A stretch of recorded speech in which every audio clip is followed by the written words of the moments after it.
Today is the world stroke day.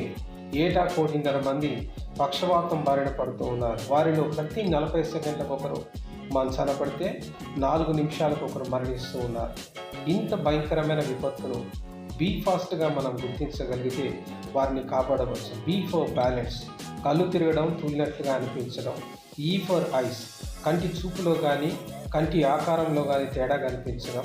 F for face, మూతి వంకరపోవడం. A for arms, కాలు లేదా చెయ్యి పడిపోయినట్లుగా అనిపించడం. ఎస్ ఫర్ స్పీచ్, మాటలో తేడా అనిపించడం. ఇలాంటి లక్షణాలు కనిపించగానే వెంటనే టీ ఫర్ టైం, దగ్గరలో ఉన్న న్యూరో సెంటర్కు మనం రాగలిగితే సరి అయిన విధంగా వైద్యం అందించి ఆ వ్యక్తిని పక్షవాతం బారిన పడకుండా మనం కాపాడుకోవచ్చు. ప్రతి ఒక్కరూ గుర్తుంచుకోండి, ఇతరులకు కూడా దీని గురించి తెలియజేయండి. Be fast.